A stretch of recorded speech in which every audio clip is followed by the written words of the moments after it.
after those long dark nights.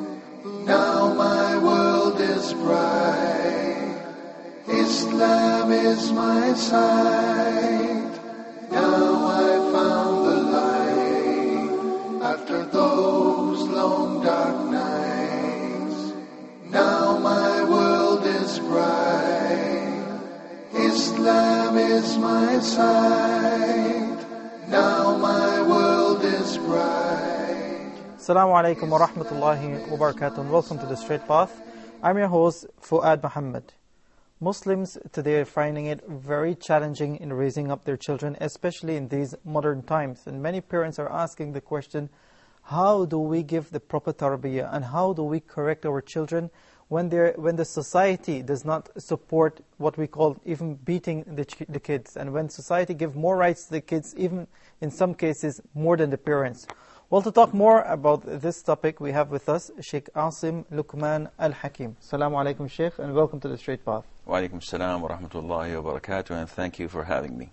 And we also welcome on the episode Brother Mahmoud Sayyid. Assalamu alaikum and welcome. Wa alaikum salam wa rahmatullahi wa barakatuh. Before we go into the actual topic of the episode, Sheikh, if you can just briefly give us the scenario and understanding of children and parents' relationship in Islam. Bismillah ar-Rahman ar-Rahim. Alhamdulillahi Rabbil Alameen. Wa sallallahu wa sallam wa baraka ala abdihi wa rasulihi al-Amin. Nabiyyina Muhammadin wa ala alihi wa sahbihi ajma'in. It is a well-known fact that every individual has rights. Mm-hmm. And he also has obligations. And children are not any different. So the children have rights. Their parents should give them their rights. Yet when they grow up, or even while they're children, they have obligations to fulfill towards Allah the Almighty, towards their parents, towards their siblings, etc.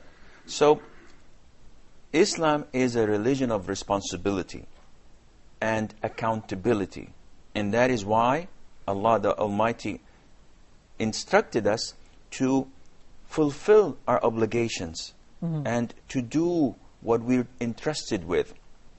And the Prophet sallallahu alaihi wasallam as well told us that every single one of us is accountable on the Day of Judgment.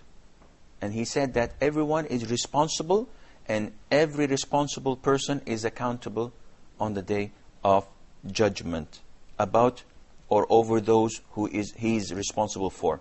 Therefore, the relationship is the relationship of rights and obligations. Once you receive your rights, you have to give your obligations, and sometimes you have to give your obligations without getting your rights, because this is what you're obliged to do. Yeah, if you can quickly highlight some of the rights of the children on their parents. Well, the first most important right of a child upon his father is to choose a mother. And his right over his mother is to choose his father. Meaning that this begins before the creation of this child. Yes, subhanAllah.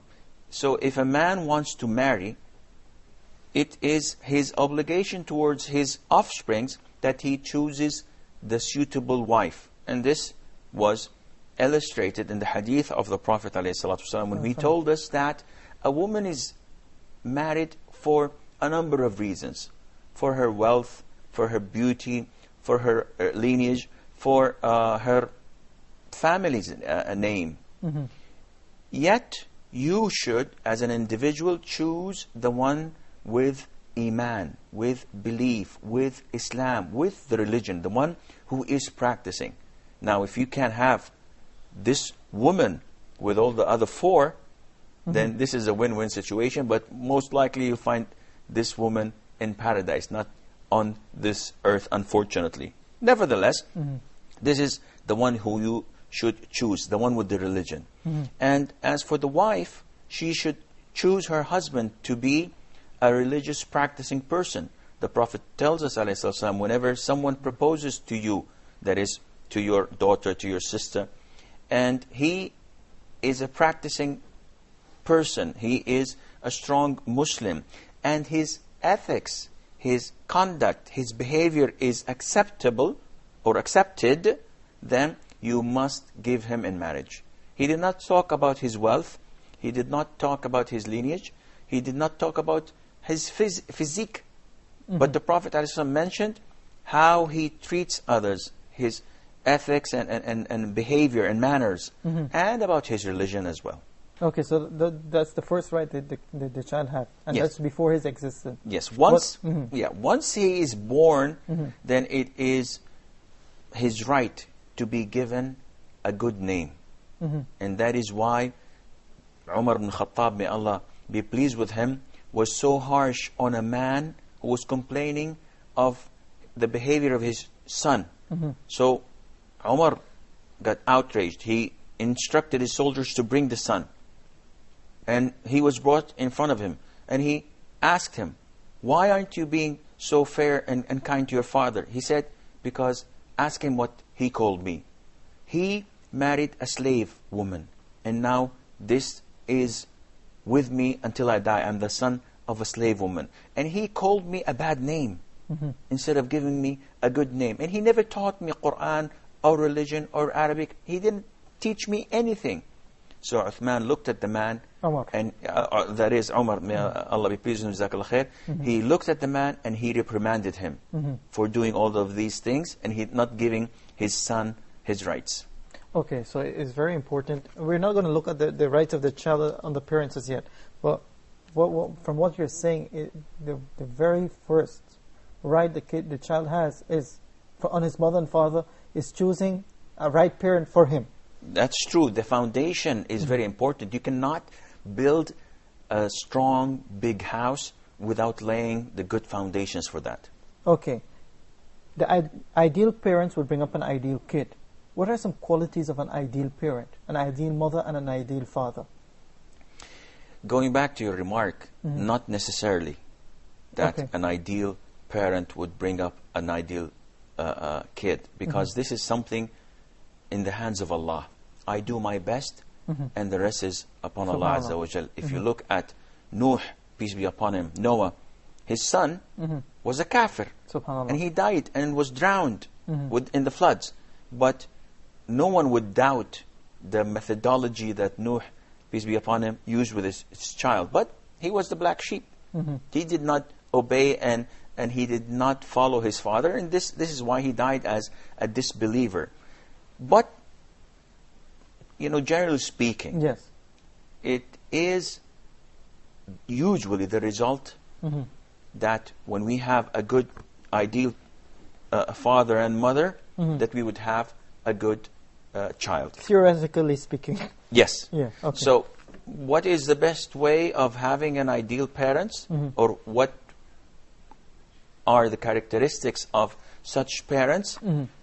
It's difficult. You don't have one glove that fits all, because people differ. Yes. Yet the main headline should be that they are practicing Muslims. And when I talk about practicing Muslims, I don't necessarily only mean that a person with a beard and a short thobe and a woman that covers from head to toe, and mashallah, they are the perfect couple. No. Oh, and as well, I don't know how many Western countries you have visited, but an ideal Muslim is one who prays 5 times a day. That's it. An ideal Muslim is one who prays 5 times a day. If he's going to the masjid praying 5 times a day, she's praying 5 times a day at her home, it's an ideal Muslim. No, this is not the ideal Muslim, definitely. Neither in Saudi Arabia, where I come from, or in the United States of America, or elsewhere. An ideal Muslim is a practicing Muslim.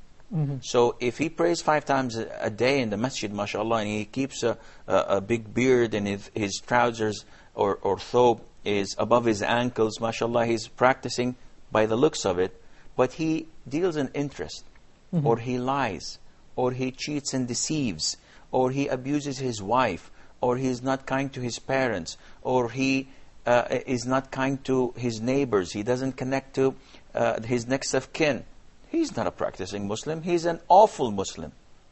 Therefore, when we are talking about ideal parents, we are referring to those who are truly practicing Muslims. Those who wish that they can save themselves from a situation by lying, but remember Allah and they know that they can't lie, so they say the truth, regardless of what's going to happen to them.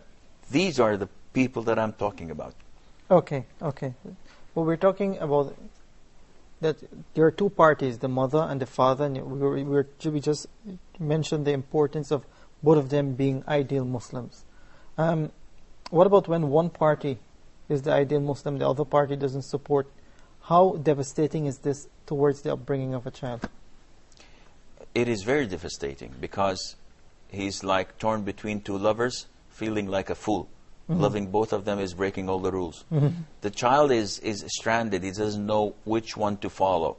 One, have it be the mother, is telling him to pray and to do righteous things and to be truthful, while the father is telling him to not attend the prayers in the masjid and to focus on his studies and to have fun. Why don't you have a girlfriend? You're 7 years old and you don't have a girlfriend? What kind of man are you? So it definitely is affecting the child's psychology, and is causing a lot of problems to him. And may Allah have mercy on such children and such houses, but unfortunately there are hundreds, if not thousands, of Muslim houses that are built on such chaos. Okay, I want to break it down a bit as well, Sheikh, before I ask you the other question. Let's categorize the children into three categories: under 10, the teenage years, and after marriage. We're not going to concentrate after marriage because they're already big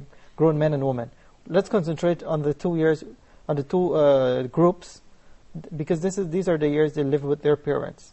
How does the parent establish a relationship with the child, and what sort of relationship should it be with the child at the age of 10 and below, and during the teenage years?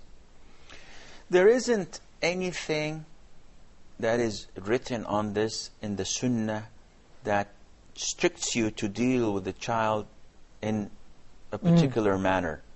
Yet if you look at the hadiths covering this, or better more, if you look at the verses of the Quran covering this, you'd find that there are ways of addressing the children. For example, we're talking about 10 years and below. The Prophet ﷺ used to give confidence to children, used to play with children. In one incident, Anas ibn Malik, may Allah be pleased with him, he had a young brother, and he was about 4 years old, and his name was Aba Umair. Abu Umair. It was said that this was the boy that died, and then the Prophet ﷺ made dua for Sulaim and Abu Talha, that Allah may substitute them with more children, and they had like 10 or 11, all of them reciting the Quran by heart. Subhanallah. So this child was about 3 or 4 years old, and he had a small bird that he was keeping and playing with in a cage. And when the Prophet came ﷺ once, the boy was sad and the bird died. So the Prophet ﷺ played with the boy, and he said, Aba Umair, ماذا فعل النغير? And he used to call the boy Aba Umair, which is a name given to someone who is a father. Yet he was giving him confidence and courage. So he would not call him Abdullah, for example. He would call him with a name as if he has a wife and children. So that he would make this feeling of responsibility grow in him. Ash-Shafi'i, may Allah have mercy on his soul, spent the night at Ahmad ibn Hanbal's house. And when they woke up for Fajr, the maid told Ahmad ibn Hanbal, is this Shafi'i, the Imam you're talking about? He said, yes, why? I put the water next to his door so that he would perform ablution for night prayer, and he didn't perform 1 rak'ah of night prayer. He smiled, they went for Fajr and came back, and then Ahmad told Imam Shafi'i about what the maid said. And he said, yes, she's right. I did not pray night prayer.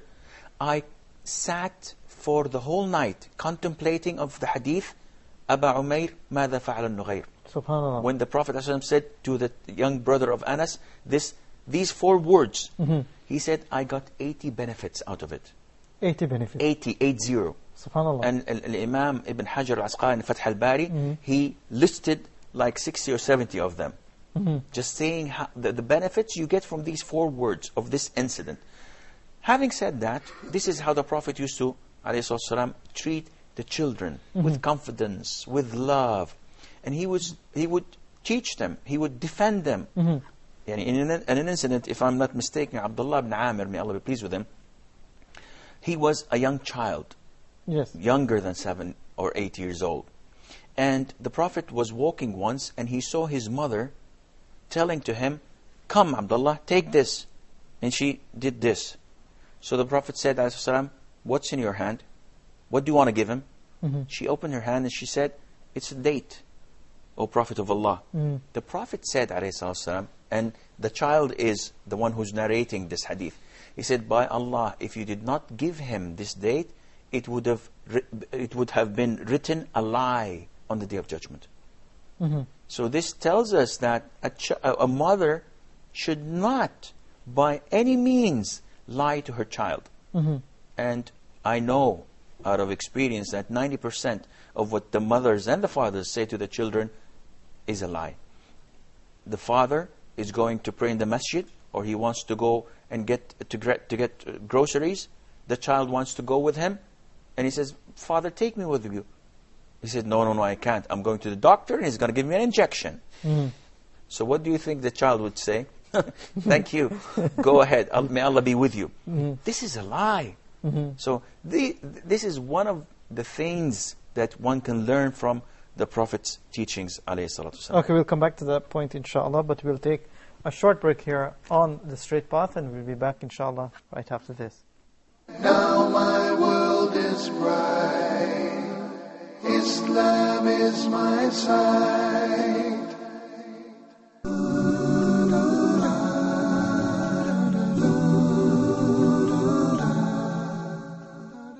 Earth, the human heart, greed, exploitation, hatred, all diseases of the heart.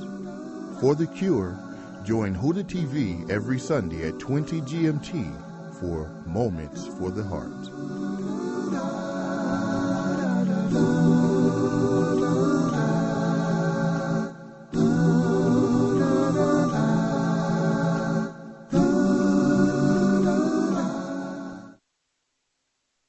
Now my world is bright. Islam is my sight. Assalamu alaikum wa rahmatullahi wa barakatuh. Welcome back. You're watching The Straight Path. Our topic today, how to correct your children the Islamic way. And we're still talking to Sheikh Asim Luqman Al-Hakim. Sheikh Asim, just before we went to the break, we were talking about how you were giving us a few examples from the Sunnah of how parents should be dealing with children. And what I can understand from it is that parents should have the ability to respect their kids, whatever age it may be, because the Prophet ﷺ warned the Sahabiya that if she didn't have a date in her hand, then it would have been counted against her as a lie. And this showed, and the way he treated the small boy, the small brother of Anas, his bird died, he treated him with utmost respect. What this does for the kid, when you treat a kid with respect, what it does for him in his character building? Well, it has to, without any doubt, cascade to the way he treats others. And if you look at, for example, Anas, may Allah be pleased with him, he was brought to the Prophet ﷺ by his mother, Sulaym, may Allah be pleased with her, and he was just about to become 10 years old. And she said, O Prophet of Allah, this is your servant, Anas. Let him be with you, learn from you, he's a smart child. Anas says that I've accompanied the Prophet ﷺ for 10 years. Never ever he told me for something that I had done, why did you do this? And never ever he told me for something I did not do, wouldn't you have done so and so? So the Prophet ﷺ used to treat all with respect and with love and compassion. If he did not like something, it would appear on his face. But he would not slander, he would not curse, he would not do what we do. And this causes the child to treat others in a nice and beautiful manner. It was reported that a boy was walking with his father once between the mountains. And the boy shouted, and he heard someone shout in reply. So the boy said, "Who's this?" And he heard someone saying, "Who's this?" And the boy started saying bad words, cursing the person. And the same cursings came back to him. And the boy was furious. So the father said, "Son, what are you doing?" He said, "Don't you listen to what he's saying back to me?" And of course, the boy was so young, he did not know that this was the echo of his own voice. Yes. The father told the boy, "Okay, why don't you try and say, 'Good morning. How are you? You're a nice person. I love what you do.' And see what he tells you." And the boy did this, and of course, he heard the same nice words. So, if we treat our children in the same fashion, this will show. And this is what they're going to be brought up to. And that is exactly how they will treat others, like we treat them. And it's the aspect of patience as well during this age. Which is the most difficult thing. Because you're stronger, you're the father, you have all the means to do whatever you want. No one can ask you, "Why did you do this?" So there's nothing to prevent you from spanking the child, from grounding him, from not allowing him to do this or that. Nothing is preventing you. And sometimes Satan comes to you and say that this is the right thing to do. And that is why abusive parents result in abusive children. And you can see this hostile way of handling reflecting in the children's psychology, in how they treat other children at school, in the neighborhood, how they treat their siblings. Okay, we're still concentrating on the group below 10 years, Sheikh. We've seen from what you've mentioned from the hadith of the Prophet ﷺ how he treated the young kids with much respect as well. But they're still kids. How do we balance it out? Well, balancing it out goes back to how your child is and how wise you are. Now, when we said that we should treat the children with love and care, this does not mean at all that we do not punish them. Because we have to reprimand them, we have to discipline them. Otherwise, they will be too spoiled. They'll do whatever they want, knowing that no one is there to correct them. For example, the Prophet ﷺ said, "Instruct your children to pray when they're 7, and spank them over prayers when they're 10. Meaning that you don't jump to spanking them before going these 3 years, from 7 until they're 10. Imagine 3 years, 360 days, 5 prayers per day. And all what you do is, "Come son, let's pray. Did you pray, my son or my daughter? Come on, may Allah Azza wa Jal guide you. If you do, oh mashallah, you prayed, Allah will reward you, will do this for you." And the child is listening for 3 years, 5 times a day, of these instructions to pray. Encouragement and trying to get him into the system. After the year of 10, if he does not pray, then Islam tells you to spank him. Now, this may not go well down the throat of people living in the West, in countries like the US maybe, or elsewhere, where children have panic buttons. So the minute the father shouts at them, or it's an exaggeration, but in some states I heard that this is applicable, that they have a panic button, and once it's been pushed, then the police comes, and they may take the child and take the custody from the parents, unfortunately. in such a society, you find great disrespect to the parents. You find great respect for the community, because this is what the child grew up to, not respecting others. In Islam, it tells you to love, care, but discipline. And in one hadith, there is a recommendation from the Prophet ﷺ that we hang the stick in a place that everyone can see it. So he's not telling us to use it, but to hang it so that the children would see it and they would be intimidated by it. So, and this happens with all of us. The mother intimidates a child if he wants to make a mistake by saying, look at the stick, your father is going to hit you with it if you don't listen to what we have to say, or if you don't do your chores, or if you don't pray on time, etc. Something symbolic. Yes, but there has to be the role of discipline. Okay, we're going to come to the role of discipline, Sheikh. But remember my first questions I asked you, what was the right of the child? And why I ask you this is that if the parent fulfilled the right, and we said that this is the foundation of the family, that if the parents fulfill this right towards the child, then in a respect that they are really correcting and giving the child the right upbringing from the very beginning. Why I also categorized the groups in below 10 is because of the same hadith you've mentioned, that we should encourage the child to pray and then beat them after 10. Not beat them, spank them. Okay. Because beating them is a little bit too much. Okay, spanking them. One of the things I want you, if you can highlight here as well, Sheikh, is that we know many of the past scholars memorized the Quran before the age of 10. What is the responsibility, the Islamic responsibility of the parent during this time period, from the age of, birth to 10? What do we give to our kids from an Islamic perspective? Well, it's a good point that you've mentioned some of the scholars memorized the Quran when they were 7 years old, as in the case of Imam Shafi'i, Imam al-Bukhari, and other great scholars of Islam. It is a great responsibility upon the parents to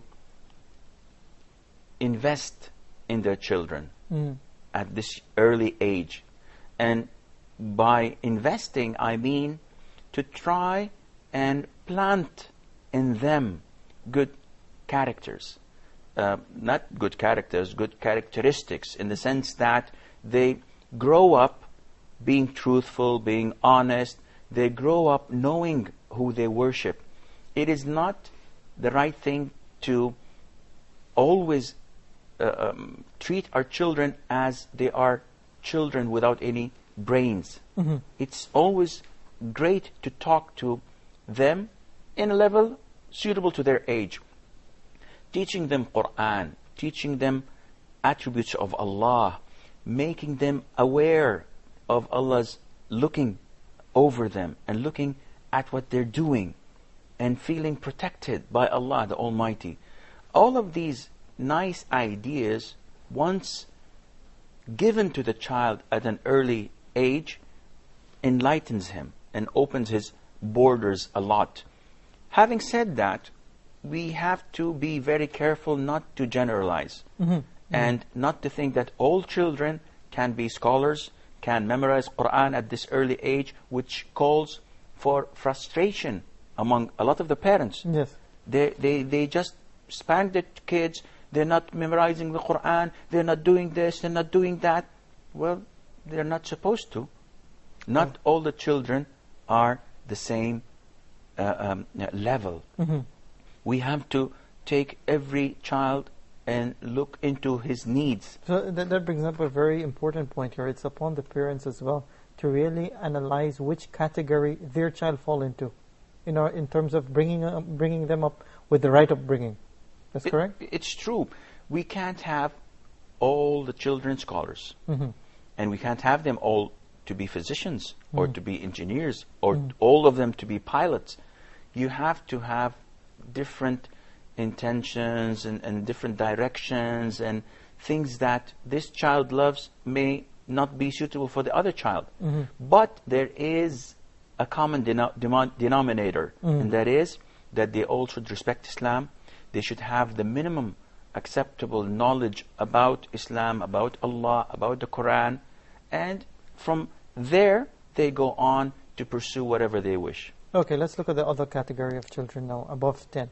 And this is the age where, when 12, 13, and when the girls become mature. The same, a year or two after the boys become mature, is preparing them for the other life, which means the life of obligation towards Allah's commandment. How does the relationship change during this time period? And of course, we know from experience as well, the upbringing of teenage children, especially in these times, is very difficult. How does the parent make that transition stage in terms of upbringing their kids during that time period? Before this, I'd like to add something. Also, you should respect the mentality and the way of thinking of the child. You don't say that he is still young. Also, show some respect towards him, because if you didn't respect his way of thinking, he will deceive you. He will think of the grown-up as a man who doesn't think properly, and he will try to deceive you and make fake stories and lies, because he thinks that your way of thinking is at the surface. So you should show some respect towards his mind and teach him how to furnish his blank sheet, because the child, when he is born, his head is like a blank sheet. You should furnish it with whatever you want, but as long as it corresponds to the rules of Islam and Sharia. Jazakallah khair. That's a very good point, mashallah, Brother Mahmoud. Yeah, so what Brother Mahmoud, and this comes into the transition stage as well. It really comes into the transition stage, is what really you want your kid to be. That's why I asked the question, what should we be our Islamic obligation for the first 10 years? But when they go into that age now, it's a different life. And especially places like America, a kid at the age of 13 really believes he's a big man. Right? How do we make that transition along with the kid? If we went from A and we began from square zero, then things would progress naturally, as Brother Mahmoud said. We have to talk to the child as a person with understanding. To share your ideas with him. And not necessarily sharing the ideas, but respect him. Talk to him. Don't treat the child as no one. I heard one of the brothers saying that whenever I wanted to do something that is connected to the family, I used to gather the children with their mother, young and old. And I would ask them and consult them. Listen, my car is 10 years old. I want to buy a new car. So what do you think? And they all contribute, thinking at the conclusion, at the end, that they participated in something that benefited the whole family. We tend to be in control of everything. I decide where to go, when to go, what to spend, when to go to bed, and when to wake up. Well, it's about time to give the child a room to maneuver and to make choices of his own, because this gives him respect and this gives him self-confidence. It was reported that Umar ibn al-Khattab, may Allah be pleased with him, was once walking, and there were a group of children playing. And you know Umar is Umar. The Prophet said, if Umar took away, the shaitan takes the other way. He would not face him.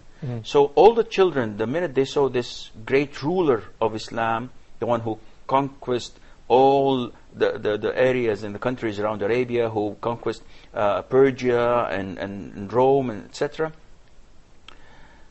they all fled. They all went away from his way, except one boy stood up in the middle of the road. So Umar looked at him and said, "Boy, what are you doing? Why didn't you run with the other boys?" He said, "Well, Amir al-Mu'mineen, O Caliph of Islam, the road is not so narrow so that I would give you away, and I didn't do anything wrong to run away from you." He was so pleased with that. He congratulated the boy, who some say is Abdullah ibn Zubair ibn al-Awwam. May Allah be pleased with him, and with his father. Abdullah, his father Zubair, who was the cousin of the Prophet ﷺ, whose mother was Safiya bint Abdul Muttalib, who used to treat him really hard so that he becomes a man, and he became a man. Az-Zubair used to carry Abdullah on his back at battlefield when he was like 6 or 7 years old, just to see and learn how cavalry is and how bravery is. So this is, nowadays, if my child comes and says, Father, can I help you in a research or something, I would say, no, you will not understand. Even if the child is 25 years old. Yes. I still consider it or him or she that she would not understand. And this is wrong. You should talk to them. You should try to elevate their level of thinking instead of, stepping over them. Okay. Even this will help them to participate in our community and to add to its benefits, to make good deeds in our community, which needs more to be improved. And I think that supports the idea what the Sheikh is saying. It builds self-confidence to the child. Okay, we'll take a short break here on the Straight Path, and we'll be back right after this. Now my world is bright. Islam is my sight.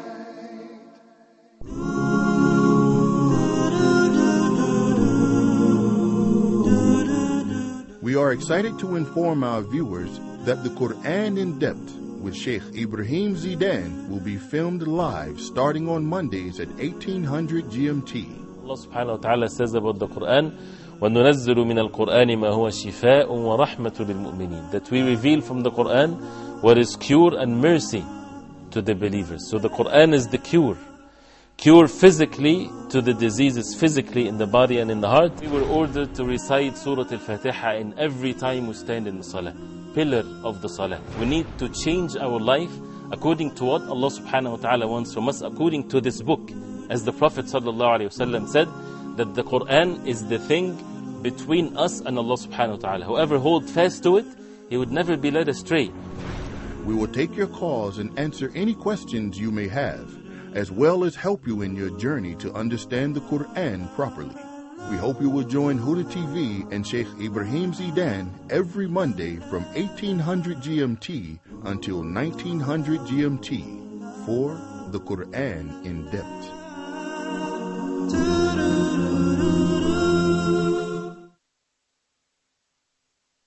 Now my world is bright. Islam is my sight. Assalamu alaikum wa rahmatullahi wa barakatuh. Welcome back. You're watching The Straight Path. Today's topic, how to correct your child the Islamic way. Sheikh Qasim, we dealt a bit about the upbringing of the child, and it builds the foundation towards correcting. Because if you build the foundation the right way, it limits correction in the child's future. And we just said that allowing the kid to participate, allowing the child to feel confident, it really helps in his upbringing, and it lowers the amount of time you have to be patient, as we say in correcting him. Okay, let's look at the scenario now that the child does something wrong. How does the parent react? It depends. See, it is very wrong to kill a mosquito with a cannon. See, you have to look into the gravity and the seriousness of this mistake. And again, was it intentional or by accident? And again, is it in religion or in worldly matters? And again, is it repetitive or once every blue moon or once the first time you've ever done this? It depends from one situation to the other. And again, are we supposed to spy on our children? Are we supposed to choke them to death that they cannot breathe without our permission? Is this the right way of doing it? Now, some in the Arab world or the Muslim world may think that, yes, this is the right way of doing it. Nobody is there to stop me. But if it's in the West, in the US or in Europe, you can't do this because the sky is the limit. They're allowed to do whatever they wish. So it depends from one incident to the other. And you have to look long-term relationship rather than short-term. Because if you're looking at short-term, everything is going to be wrong and taboo. But if you're looking at long-term, you may neglect or pretend that you're not seeing few things. Not having said that, I'm not talking about blunt haram things. So my boy is going out with his girlfriend and they're spending the night somewhere, and I said, no, I'm going to pretend that I don't know where he's going. Okay, let's quickly categorize it then. First time, small mistake, how does the parent react? The parent react in showing the child that this was wrong, and if it's a sin, they'll tell him why it's wrong, and they try to communicate. Now, in most houses, the thing is, Simon says, don't do this. Why? Simon said, don't do it. And he did not ask any questions. So don't do it, end of discussion. That's it. And if you treat your children in such a fashion, as Brother Mahmoud said, they will find a way. Whenever there's a will, there's a way. They'll deceive you, they'll cheat you, they'll go back behind your back and do whatever they wish. The best way is that the conviction is from within. So tell them that it's something wrong what they had done. You're angry with them, but I know that this is the first time and that you did not intentionally want to do this.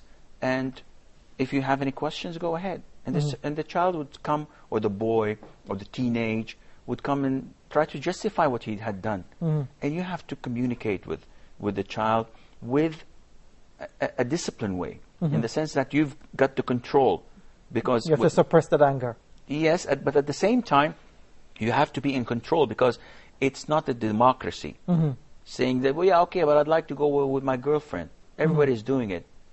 Yeah, my son, it's haram. You're not supposed to do this. You should give him some pieces of advice. Yeah, but you don't leave it so open, so that such what's wrong with it? What's wrong with adultery? Okay, if you make him understand what's wrong with it, he will be persuaded from within and will stop doing this action. Rather than if you said him stop this, he will not stop. He doesn't understand why. Why should I stop? This is true, but unfortunately, you cannot persuade them all the time. So that's why I said it's not a democracy. Yeah, especially, not to cut you, Sheikh, especially in the time right now in America where there's a generation gap, where the parents are old people coming from their origin countries and their kids are American. They're brought up in the American or the European culture. So when they look at their dad and their mom, they said, okay, they're a bit backwards Cultural. and cultural.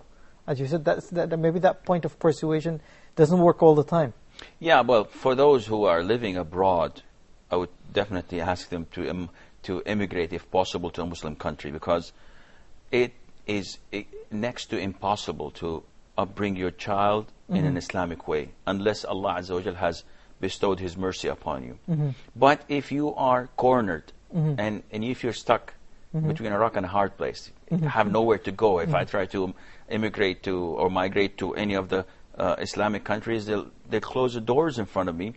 Then the least you could do is try your best by upbringing your children to fear Allah, to observe Allah Azza wa Jal, to believe in what they do for the sake of Allah. Bring the attributes, the beautiful attributes of Allah. Don't only threaten them with fire, because after a while they say, I don't see any fire.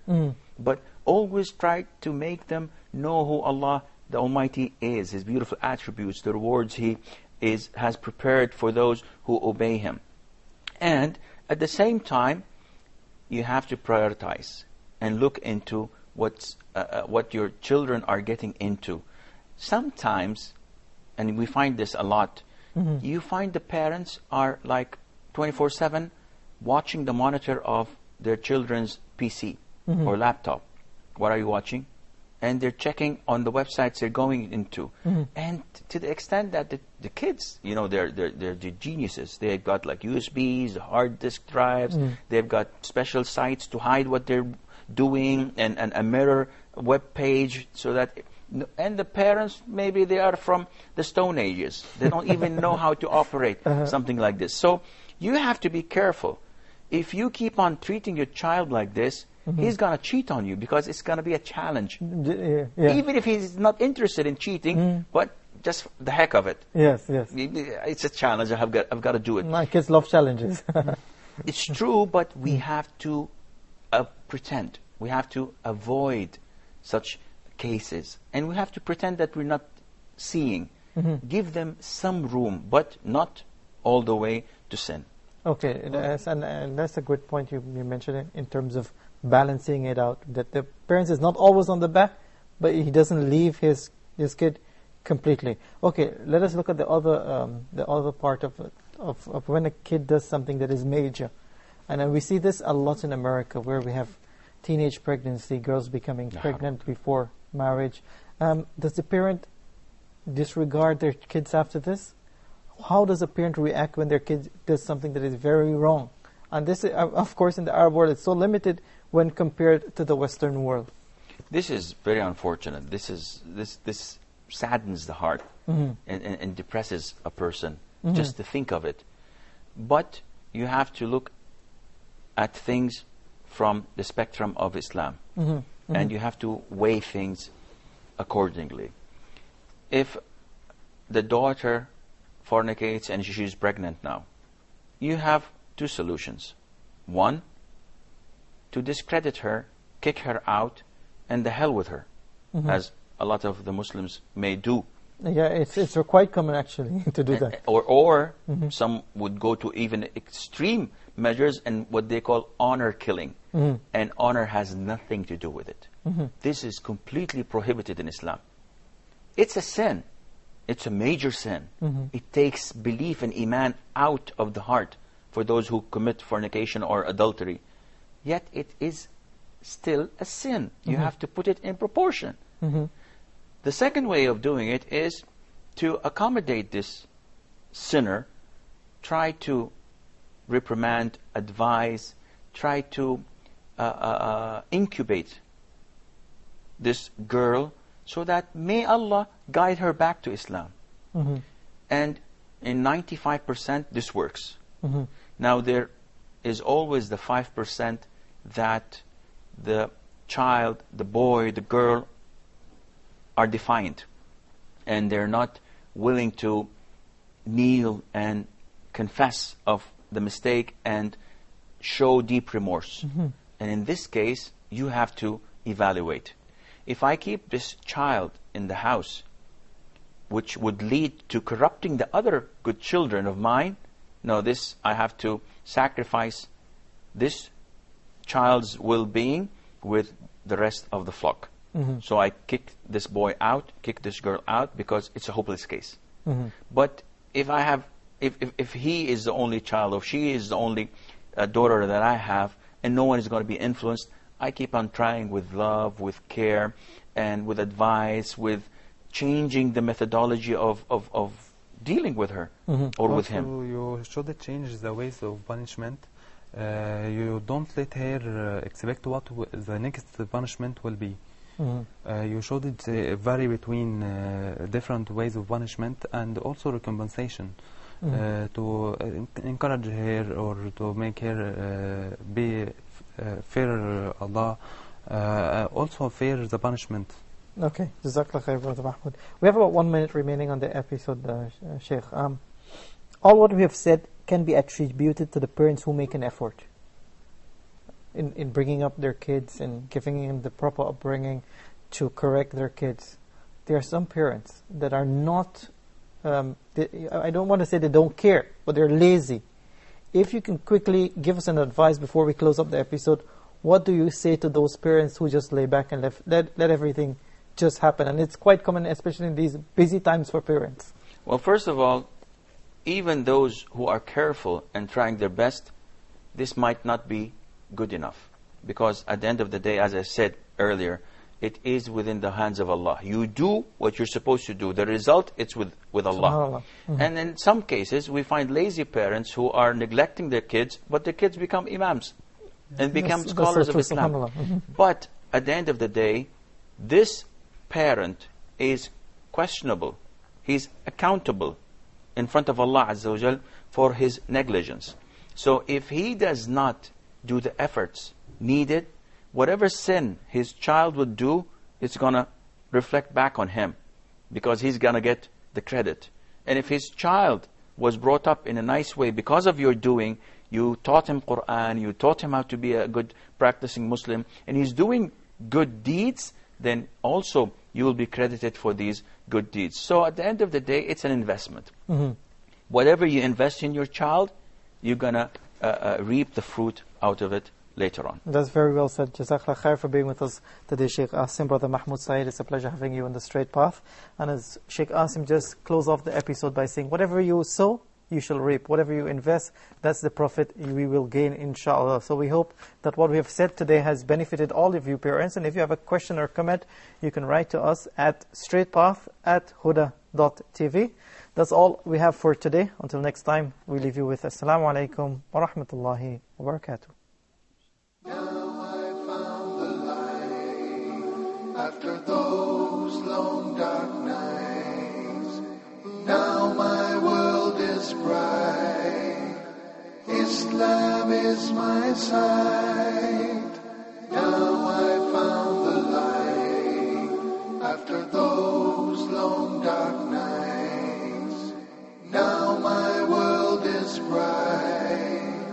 Islam is my sight. Now my world is bright. Islam is my sight. Now my world is bright. Islam is my sight. Islam is my sight.